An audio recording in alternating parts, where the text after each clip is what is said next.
Okay, so I'm here with Ryan Kruger, who is the writer, director, and just genius behind Fried Barry. Ryan, thank you for Hey, stopping by. Kevin. Appreciate that. Cool, man. Thank you so much for having me. Yeah, I think you're showing me up with the background, Ryan. We'll swap. We'll swap. Hey, I only put this up about an hour ago, so don't stress. This is my living room. I also got a living room just like you. Don't worry. Yo, what the hell was Fried Barry, man? I was like, that is it's some crazy ass film. But so you made it off of a short, right? So what? Yeah. So I mean, in 2017, I shot a 3-minute experimental called Fried Barry as well, and it was just a standalone. It was just a standalone short. There was never ever a plan to make it into a feature or anything like that. It was just a standalone film, but it did really well at festivals. We got a lot of crazy fans from it, which is crazy because it's just a short. And we won. Yeah, we did well at the festival circuit and won awards.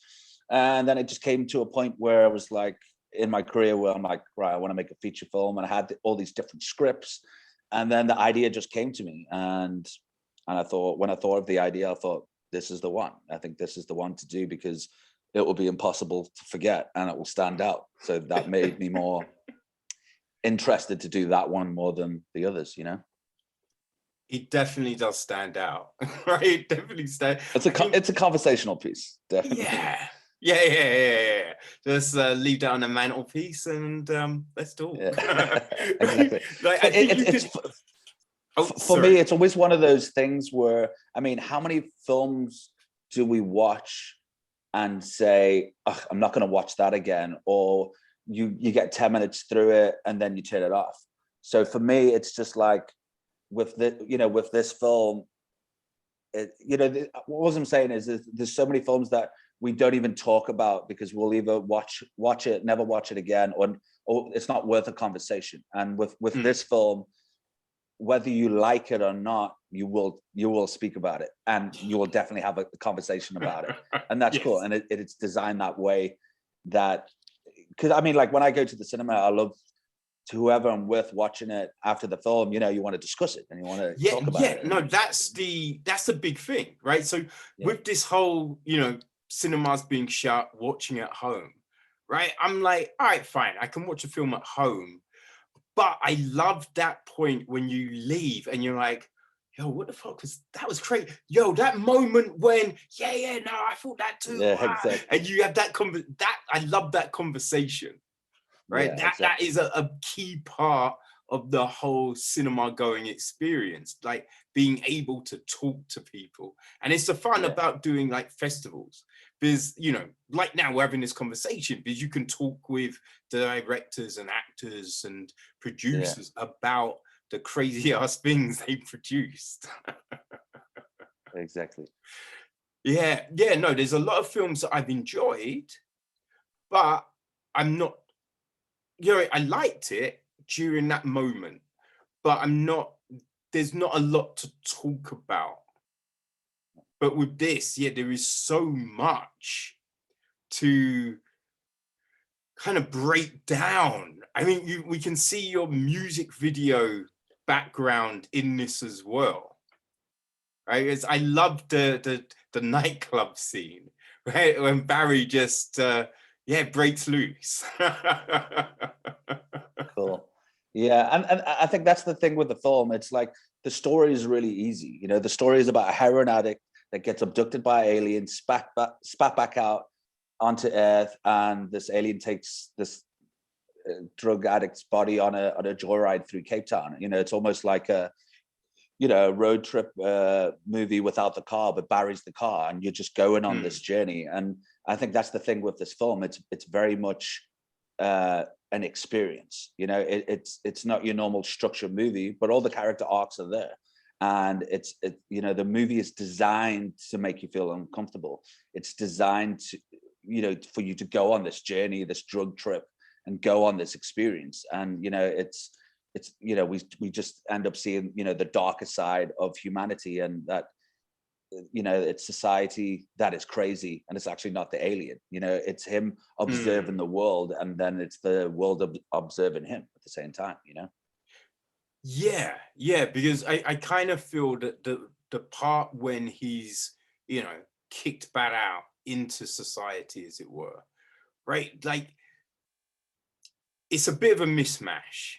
I no offense with that, but what I mean is the story doesn't matter as much. It's about these experiences. Because when you first see him walking down the road, right, you can see him soaking in, like he's sniffing, he's looking around, like the neon signs, the guy that walks past with like, I think a hot dog or something, and you can see him like soaking it all in.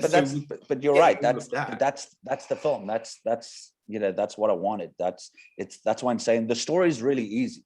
That's what I'm saying. It's about the experience, and that's why I think Fried is a great movie to watch with people. It's this experience, that would be fun. And this thing where you're going on this journey, and the audience is going to feel as if they're Barry or they're with Barry going on this crazy thing. And that's why I always describe it as like, you've got all these things, and and you do get these small breathers only here and there, but it's it's like that irritating fly or somebody tapping you on the shoulder. It's at you that like the whole time, and you're like, okay, fuck it out. I just gotta go with it. I just gotta roll with it. And that's why it's a fun movie. You just gotta say, what the fuck, and just sit back and enjoy it, and just go on this journey, because it's one of those films, you either get it or you don't. You either love it or you hate it, and that's okay.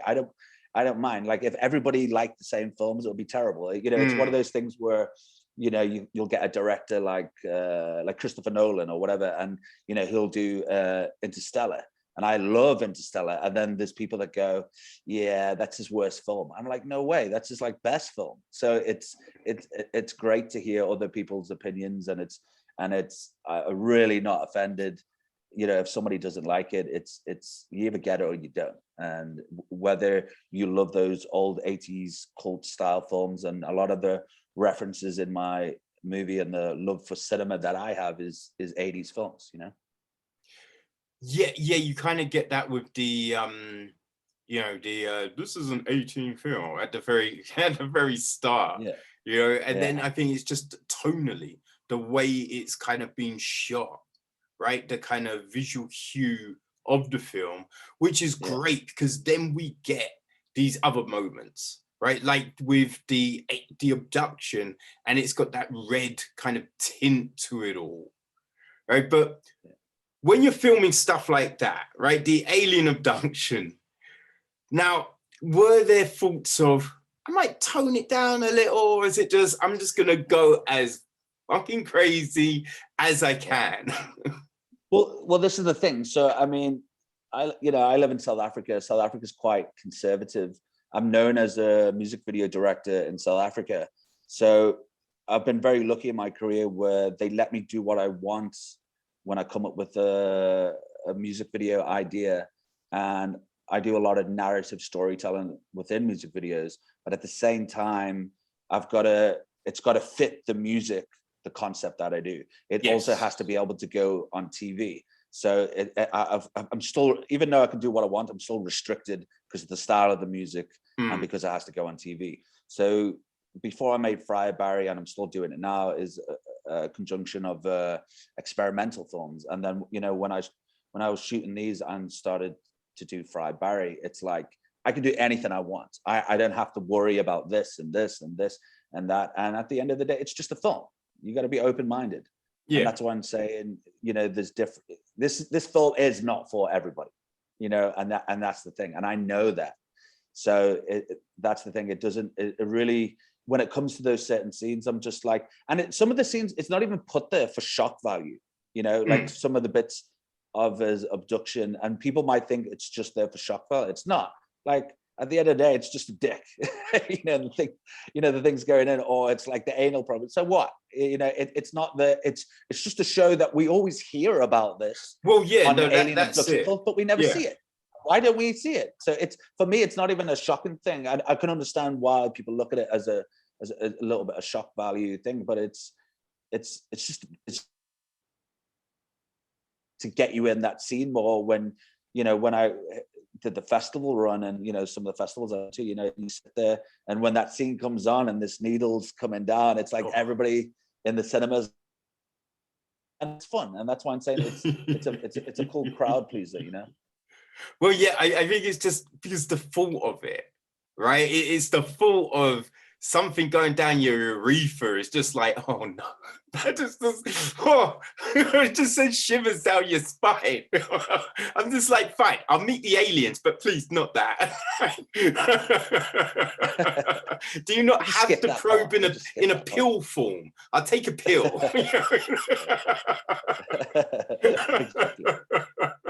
But yeah, no, visually, it's a great sequence. Like the way it's I mean, you couple the visuals with the perfect sound, right? Whether it's music or it's just a like, bam, it's just like whatever sound it is, it fits so well with what we're seeing on screen, and it's not the same old all the way through. That's one thing I really enjoyed. The fact that the music just changes. Yeah, I mean, Hazer scored the whole movie, and he did an amazing job to get that right tone right, which what I wanted throughout the movie. And and then like you said, it just changes. And for me, he's also amazing at doing like sound design, especially like with the alien abduction and the ship and stuff like that. He's brilliant. He's just one of those people that I will always work with. He's a very very talented guy. Oh, he killed it. Like, but how did that collaboration, how does that work? Do you sit down with him and say, okay, for this scene, I wanted something a bit like, oh, that scene in that film? Or do you just give it to him and go, what do you think? Yeah. So yeah, basically I'd give him, depending on the scene, I'll give him references of stuff that I like, or random videos with random sounds, or like, because it's funny, because when I'm sitting there with Hazer, I'll be like, I want this whatever sound, and he'd be like, look at me as if to go, what the fuck did you just say? Like, but he also gets me, and I'm like, I'll give him a reference, it's like this, or it's like that, and he'd be like, cool, and then he'll do something, and I'll be like, what, like this? And I'm like, yeah, exactly like that. So we just I'd send him references, and and then once I've worked with him for quite some time now, so he knows my style, and he knows what I like and what I don't like, and we'll have a few meetings. I'll send him a few, depending on the scene or the overall thing, and then once we create that world, he runs with it. And we just work super well together, and it's I have a great friendship with him, where it's just so smooth. It's like working with him, and because I'm sure with certain, when it comes to sound, trying to explain stuff or whatever, and he just gets it, and he's really good. Yeah, are you releasing the soundtrack? Yeah, they are going to be releasing the soundtrack, which will be actually on a record and a CD as well. Which is pretty cool. I said, well, it does have a kind of breakbeat kind of feel to it in certain moments. So, I imagine some people wanting to maybe incorporate it in that way, maybe drop it in a club. Yeah, no, definitely. How did all the casting go? Because like Gary Green, he wasn't a an actor per se. Like I think already was a stuntman. So how did like all of that come about? Yeah, so I mean, the cool thing about this film with the whole cast, majority of the actors in this film I've worked with many times before, so nobody actually cast for this film. I'll be like, cool, I know this person is great for this character, and they'll nail it, and so on and so on. And that's basically how I casted it. And then once I thought of the idea, and when I got the idea, and I knew it was the right one to make, and that's why I got Gary Green on board. And it was one of those things that this film, it had to be the right story, it had to be the right character to work with Gary, because the whole movie relies on this character, Friar Barry. That is the movie. So because Gary isn't a trained actor, Gary didn't know what we were shooting until we were actually, until like on the day, because I needed that clean slate every single day where I'm like, okay, this is what we're doing. I didn't want him to overthink anything. So, the scenes that are and dialogue that I wrote throughout the movie, but then because I didn't want anything to sit in concrete, I wanted to live in that organic space so I can do a lot of improv with a lot of the, with a lot of the cast. But the only guy that didn't improv was Gary, because of the non-training and being in that moment with him. So the interesting thing with Gary was that his character mimics all these different people, throughout the movie. And then at the same time with the directing, he'll be mimicking me. So I'll be like, okay, Gary, do this face. Okay, cool. Now let's do this face. And, I'll be off camera. And at the same time, I'm busy editing the scene in my head. So I know, we cut to this guy and we've got this reaction, or he says this and I've got that reaction. So it looks like, it's hitting all these beats that I want. So I always find that quite funny and quite interesting how the character is mimicking and then Gary mimicking me with direction. But Gary did an amazing job. He's brilliant. Nobody could have played this part better than him. And he's got that look and he's got that presence. And he gave 120%. And I think he knew that this was his chance, his opportunity, to do something big. And I'm so happy that I saw something in him that that nobody else did. And now, with everything that's happened so far with the film and the fans that we have all around the world from all the festival runs and stuff, it's been awesome. It's been so good. Well, he does bring an intensity to it. And I kind of think it's not coming from that background. It does work because he's someone who's being controlled by aliens. So he's not gonna just walk around and be like, hey, how are you? He's not gonna be talking and acting normally. Yeah. And that's the thing. I mean, if it was a different side of the story and it was like this alien that's talking to everybody, it wouldn't work. And that's why I'm saying character, the story, everything had to be right for this idea to work, and that was the thing. I think all those things, because of the character that I wrote, it just complemented the story and the story complemented the character. And then the way I directed it and the way we made the film, all of it is in a circle. It all complements each other because it's the right the right style of story and character that what fits into this world. Yeah, no doubt. So when you're filming it and you're editing in your head, right, do you know instinctively the look, right? Because we do get those tonal shifts throughout, from the alien scene, just before he's even abducted, we go to that orangey kind of feel, like the nightclub, just all of these, there's these different scenes with these different kind of feels to it. So do you know when you're filming it, oh, I'm going to give it this kind of hue. This will work. Yeah, absolutely. I mean, and that's why I'm saying the way this movie's designed in every aspect, whether it's shooting, lighting, music, camera work, everything. I wanted to make this cult style film. So, I mean, everything in there, even though there's a lot of improv, I mean, the scene's there. It's not like we rocked up and went, oh, okay, let's just fucking do this. It's every scene is written out to an extent, but I want to be free to be in that scene and see, hey, maybe this will work. Hey, maybe that will work. So to answer your question in every sense, that everything is designed a certain way for this film. It's designed to be that cult style experience film. It's not about the story. The story is simple. It's about the experience. It's about an audience member watching this movie and going on this experience. Yeah, no, I really did enjoy it. Right. So do you know what you're doing next? Well, at the moment now, there's a few things in the pipeline. So yeah, we're just waiting to see exactly what's going to come.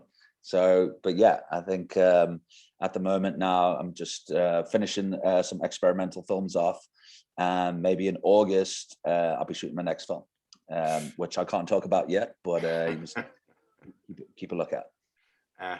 Yeah, no, yeah, definitely will do, because yeah, no, this it just, it's different, right? And you like that different experience, because you know, if every film looked the same, felt the same, it's a little dull, right? So you need these things that are going to shake things up, and Yeah, this exactly. really, And I think that's the thing with when you do something different and then some people don't get it, that's okay. But that's also why they're like, oh, we're not used to seeing this. We're not used to seeing this structure. And that's why if you're going to just keep making the same shit all the time, I'm not saying other films are shit. I'm just saying if you keep making the same thing, it's just, I mean, we're living in the day and age of everything's just getting redone. Yep. Sometimes worse, sometimes better. And that's the thing. It's just, but it's, I mean, if you don't make stuff differently, then what are you doing? Why are you just, do you just want to make the generic thing that everybody else is making? So for it to stand out, for it to be different, especially with Fried Barry, it was all designed to be what it is, you know. Like, what part of the process do you enjoy the most? I think, well, yeah, I think definitely just being on set. I love the editing aspect as well, where everything comes together. But I think being on set and working with actors, and you know, and coming up with those ideas, and living in the moment and being organic, and where anything can happen. And I think it's cool that you know, most films are stuck in concrete. It's like, this is the script, this is what we're going to do, this is the scene. And I don't like to look at it in that way, where it's like, you know, it's like an actor would go, why would the character do this? And you're like, oh, shut up, just listen to the direction. But at the same time, it's from a director's point of view, anything's open and anything's possible. So, I mean, in fact, the funny thing is they actually do it a lot more with the improv and stuff with comedies. So, you know, this gag's funnier, or is this gag funnier? So they'll do that take. And then if I slap you across the face and then walk off screen, then we've got to film the continuity for that, just in case we use that take and not the other take. So I think living in the moment and seeing what happens and coming up with ideas on the spot, it changes everything. And it's sometimes it's like, it's way better than what you originally planned. I'm like, cool, let's use this one and let's not use that. And I think that's something really cool, and to work with actors and to go on that journey with them, which is great. Being your first film, did you speak to, it's like, were there directors who you kind of studied, or you spoke to anyone to be like, all right, how do I go about doing this? Or was it just like, this, it feels like it should be done in this way, so I'm going to do it this way, and if I make mistakes, I make mistakes, but I want it to feel like me?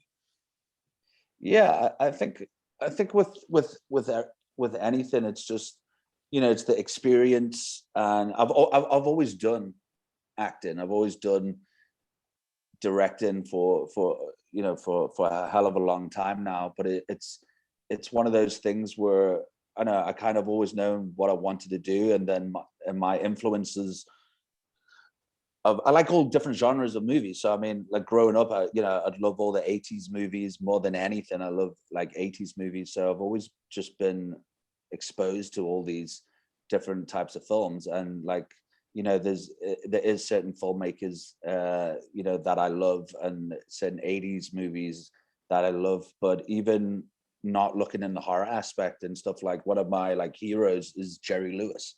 So Jerry Lewis, for me, you know, he wrote, directed, produced, acted, and for me, he was a genius. He was great. So ever since I was a kid, he's been that person that I've always looked up to as a filmmaker. Oh, that's cool, man. That's cool. And you're gonna stick to doing music videos as well? I'll do music videos every now and then, but you know, it's been a long time coming, where, you know, it's like with any job, you know, you move from from this department to this department of, you know, and climbing the ladder. So I've always enjoyed your music videos and doing narrative stories within music videos, but at the same time, it's always been, you know, the thing to head to feature films. So every now and then, I like doing these short experimental films, and apart from that, maybe the odd video if it's the right music or the right band and stuff like that. But other than that, I'm just going to be hitting it hard with features. Well, I mean, if this is anything to go by, Ryan, I really can't wait to see what you got next cooking up, man. So this is great, and I think everyone who's got Shudder, or people go get Shudder, they're gonna thoroughly enjoy Fried Barry. So thank you for coming by, really appreciate it. And when your next project is about to bubble, man, you got to stop by and we can talk Cool. about that one too. Fantastic, definitely, man. Well, thank you so much for having me, man. Much appreciated. Hey, no worries, man. Mad success with this film, man. Hope it goes real well for you. Cool, man. Thanks, dude. All right, you take it easy.